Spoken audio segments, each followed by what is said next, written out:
ఆంధ్రప్రదేశ్లో రాజకీయాలు ఇప్పుడు మనం చూస్తున్నాం.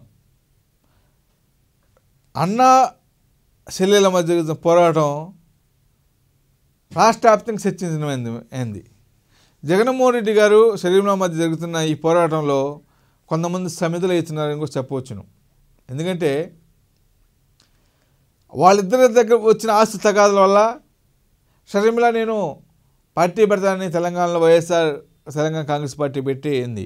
కానీ ఆమె ఆనాడున్న కాంగ్రెస్ పద్ధతితో లోపాకారి ఒప్పందం వలన పోటీ చేయలేకపోయింది. అంతేకాకుండా ఆమెకి పోటీ చేయడానికి కూడా అంత బలం కూడా లేదు, అక్కడ కెపాసిటీ లేదు. ఇక్కడ తెలంగాణలో ఎట్లా ఓడిపోతాను పొరుగు పోగొట్టుకుంటానని కూడా పోటీ చేయలేకపోయింది. కానీ ఆ తర్వాత జరిగిన పరిణామాలు చూస్తే ఆమె మళ్ళీ పోటీ చేయకుండానే నేను రాజ్యసభకి వెళ్తానని కూడా కాంగ్రెస్ పార్టీ హామీ ఇచ్చిందని కూడా పగ్గొబ్బలు పలికింది.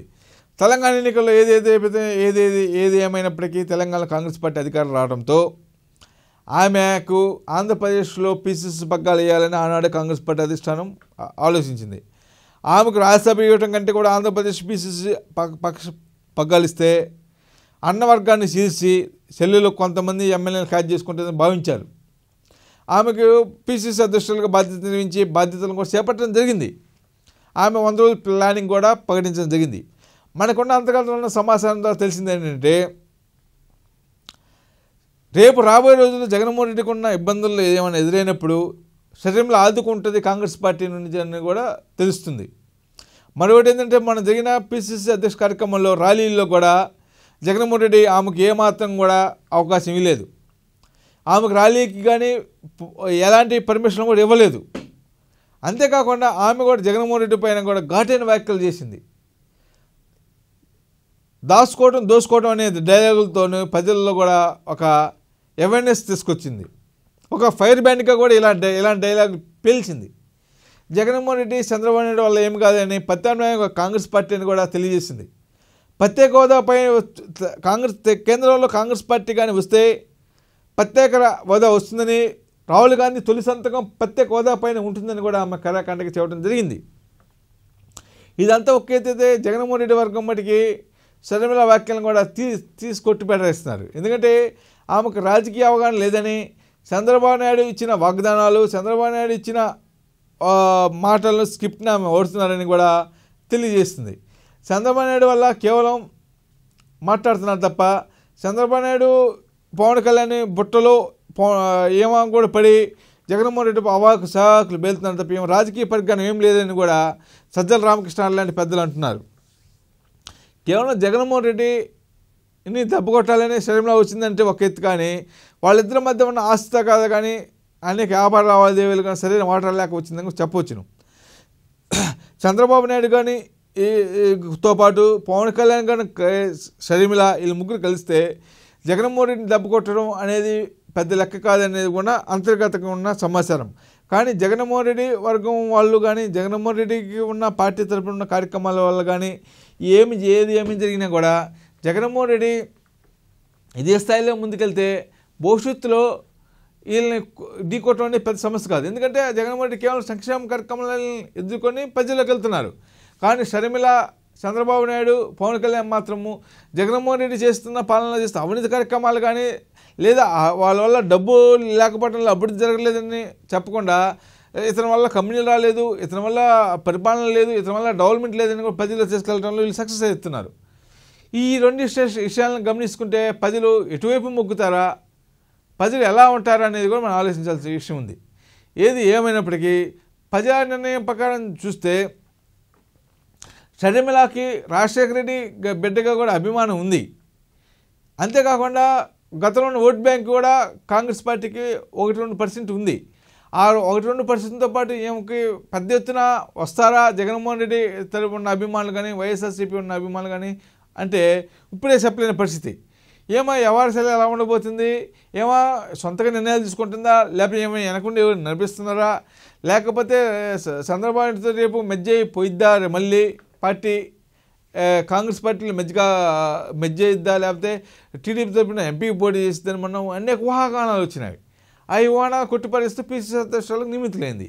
రేపు ఆల్రెడీ చంద్రబాబు పవన్ కళ్యాణ్ పొత్తు పడించారు, బీజేపీ వాళ్ళతో కూడా పొత్తు పడించారు. కాంగ్రెస్ పార్టీతో పొత్తు పగటిస్తారా? కేంద్రంలో అయితే ఇండియా కూటమిని కాంగ్రెస్ పార్టీ ఏరియాగా ఉంది, బీజేపీ పార్టీ ఏరియాగా ఉంది. ఈ కూటమిల వల్ల పొత్తు పగటిస్తారనేది కూడా మనం చూడాల్సింది. ఈ పొత్తు పగటించకపోతే ఇండైరెక్ట్గా చంద్రబాబుకి ముఖ్యమంత్రి చేయడానికి ఏమైనా హెల్ప్ చేస్తుందా అంటే హెల్ప్ చేయడానికి షార్ట్ టైం ఉంది. ఈ షార్ట్ టైంలో ఏమో చేసే పత్రికలను పనిచేస్తాయా, ఏమో మీటింగ్లకు జనాలు వస్తారా, వచ్చినా అవి ఓట్ల రూపం మలుచుకునే కెపాసిటీ ఏముందా, రాజకీయ అవగాహన అనేది ఉంది. లేకపోతే తెలంగాణలో అటల్ ప్లాప్ అయిద్దా? అటల్ ప్లాప్ అయితే తెలంగాణ ఆమె భవిష్యత్తుతో పాటు కాంగ్రెస్ పార్టీ భవిష్యత్తు కూడా మంట కలిసే ప్రమాదం ఉంది. కాబట్టి భవిష్యత్తులో ఎలా ఉండబోతుంది ఆశ అనేది కూడా రాజకీయ విశ్లేషకులు ఆలోచించిన ప్రకారం మనకున్న అంతర్గత ఉన్న సమాచారం ప్రకారం ఏంటంటే ఏమో వెనకున్న వ్యక్తి కేవీపీ రామచంద్రరావు అనేది కూడా అందరికీ తెలిసిన విషయం. కేవీ రామచంద్రరావు డైరెక్షన్లోనే యాక్షన్లోనే ఏమో పనిచేస్తుందని కూడా చెప్పవచ్చును. కేవీ రామచంద్రరావు అండదండలతో ఏమో ఆర్థికంగా కూడా మనుగడ సాగించిందని చెబుతున్నారు. కేవీ రామచంద్రరావు డైరెక్షన్లోనే ఏమో ఆర్థికంగా వనరులు సమకూర్చింది కాబట్టి ఏమో ఆవాస్ కొనసాగుతుందని కూడా చెబుతున్నారు. ఏది ఏమైనప్పటికీ కేవీ రామచంద్రరావు మాటలు నెగ్గి ఏమో పనిచేస్తుందా లేకపోతే ఏమో సొంత నిర్ణయాలు తీసుకుంటుందా అనేది కూడా మనం చూడాల్సింది. ఇప్పుడు జగన్మోహన్ రెడ్డిని అంటే దాదాపు అతను జగన్మోహన్ రెడ్డి 2009లో ఎంపీగా అయ్యారు, తర్వాత 2011లో పార్టీ పెట్టాడు, ఒక 10 సంవత్సరాలు పోరాడారు, తర్వాత సీఎం అయ్యాడు, తర్వాత సీఎం 5 సంవత్సరాలు అతను అభివృద్ధి కార్యక్రమాలు ప్రవేశపెట్టారు. అంటే దాదాపు అతను ఒక 15 సంవత్సరాల రాజకీయ అనుభవం ఉంది. షర్మిలకు ఎటువంటి రాజకీయ అనుభవం లేదు. ఏదో ఆస్తుల తగాదాల్లో ఉండటం వల్ల ఒక రాజశేఖర రెడ్డిగా బిడ్డగా ఆమె బ్యాండ్ పెట్టుకుని ప్రజల్లోకి వచ్చింది. ఈ ఏమైనా ఎంతవరకు ఆదరిస్తారని కూడా మనం చూడాల్సిన అవసరం ఉంది. ఏమో చూస్తే ఈ ఎంతవరకు సక్సెస్ అవుతారని కూడా చెప్పవచ్చును, చెప్పలేము, ఇప్పుడే చెప్పలేము. ఎందుకంటే ఏమకున్న రాజకీయ పరిజ్ఞానం పక్కన అయితే ఇప్పుడు తెలంగాణ ఎన్నికలు చూస్తే ఆమె ఫెయిల్ అయిపోయింది. ఆంధ్రప్రదేశ్లో కూడా ఇదే పందంగా ఉంటాయని చెప్పడానికి అవకాశం లేదు. ఎందుకంటే ఆంధ్రప్రదేశ్ ప్రజలకు ఇప్పుడు కాంగ్రెస్ పార్టీ పైన వ్యతిరేకత ఉన్నారు. ఎందుకంటే రాష్ట్రాన్ని రెండుగా విభజించింది అనేది ఉంది. ఇప్పుడు మన దగ్గర అసెంబ్లీ ఎన్నికల్లో కానీ, పార్లమెంట్ ఎన్నికల్లో కానీ, స్థానిక సంస్థ ఎన్నికల్లో కానీ, జిల్లా పరిషత్ ఎన్నికల్లో కూడా ఒక్కటంటే ఒక్క స్థానం గెలుచుకున్న కాంగ్రెస్ పార్టీ దాఖలాలు లేవు. ఈ ఇందులో 10 సంవత్సరాలు ఉంటుందని కూడా చెప్పుకొచ్చారు. కానీ షర్మిల రాకతో ఇది ఊపి వస్తుంది అనుకుంటున్నారు. అంటే వైసీపీ పార్టీలు కొంతమంది రాని ఎమ్మెల్యేల సీట్లన్నీ కూడా ఇట్లో వస్తాయని అంటున్నారు. ఏది ఏమైనప్పటికీ వైసీపీ పార్టీలో ఉన్న వ్యతిరేక ఎమ్మెల్యే సీట్లు కానీ నిమిషక మార్కులు ఇటు వస్తే వాళ్ళు ఓట్లు చేయాల్సిన అమ్మడికి వస్తారు తప్ప గెలిచే వాళ్ళు కాదని కూడా అంతర్గత చర్యలు చెబుతున్నవి. ఏమో గెలిస్తే ఎలా ఉండబోతుంది పార్టీలో, అసలు ఏమి ఎక్కడి నుంచి పోటీ చేస్తుంది అనేది ఇప్పుడు ఉన్న అనేక మంది సమగ్ర ప్రశ్న. మనకున్న అంతర్గత సమాచారం పక్క రాజకీయ విశ్లేషణ ప్రకారం ఏమో కడప నుంచి కానీ లేకపోతే పులివెందు నుంచి కాకపోయినా జమ్మాల మడుగు నుంచి పోటీ చేసిద్ది అనేది కూడా మనకి తెలిసి ఉన్న సమాచారం.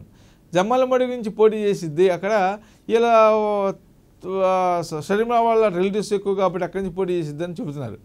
పోటీ చేస్తే ఆమె విజయ అవకాశం ఎలా ఉండబోతున్నవి, ఏమో పోటీ చేస్తే మళ్ళీ ఆంధ్రప్రదేశ్ రాజకీయాలు ఎలా ఉండబోతుంది కూడా సంబంధించిన ప్రశ్న. ఏది ఏమైనప్పటికీ షర్మిల ఆంధ్రప్రదేశ్ రాజకీయాల్లో ఒక కాంగ్రెస్ పార్టీకి ఒక మలుపు తిప్పిద్దా అనేది కూడా వేసి చూడాల్సిన పరిస్థితి. జగన్మోహన్ రెడ్డి షర్మిలను ఎలా ఎదుర్కొంటారు? షర్మిల ఇప్పటికే చంద్రబాబు నాయుడు బుట్టలో పడి షర్మిల నాపై అనేక అవకాశాలు పెరుగుతుందని కూడా అంతర్గతంగా చూస్తున్నమాట. ఏది ఏమైనా కూడా వాళ్ళిద్దరు చెల్లెల ఆస్తగాల వల్ల ఆంధ్రప్రదేశ్ రాష్ట్రంలో 2 రాజకీయ పార్టీలు కూడా ముందుంటున్న తరుణంలో మరొక కేంద్ర జాతీయ పార్టీ అయినా కూడా మనుగడ ఉంటుందా కాంగ్రెస్ పార్టీకి? మనదాకా ఒక ఎలిగిలిన కాంగ్రెస్ పార్టీ గత 10 సంవత్సరాలు ఆరిపోయిన కాంగ్రెస్ పార్టీకి మళ్ళీ శరీరం పునరుజ్జీవం తీసుకొచ్చిద్దా అనేది మిగిలిన ప్రశ్న. ఈ ఏదేమైనప్పటికీ శరీరంలో పడిన 100 రోజుల టూర్లు ఎలా ఉండబోతుందని కూడా ప్రశ్నంతకు మారింది. ఏది ఏమైనప్పటికీ జగన్మోహన్ రెడ్డికి షర్మిల ఆంధ్రప్రదేశ్ పిసిసి అధ్యక్షుడు కావడము కొన్ని ఓట్లు గండిగూడి పెమ్మది ఉందని చెప్పడంలో ఏమాత్రం అనుమానం లేదు. ఈ షర్మిల ఆహ్వానం జగన్ ఎలా తట్టుకుంటారనేది కూడా కాలం నిర్ణయిస్తుందని చెప్పడంలో ఏమాత్రం అనుమానం లేదు. For more updates, like, comment, subscribe to our channel. Hey darlings, గంటని click చేయడం మర్చిపోకండి.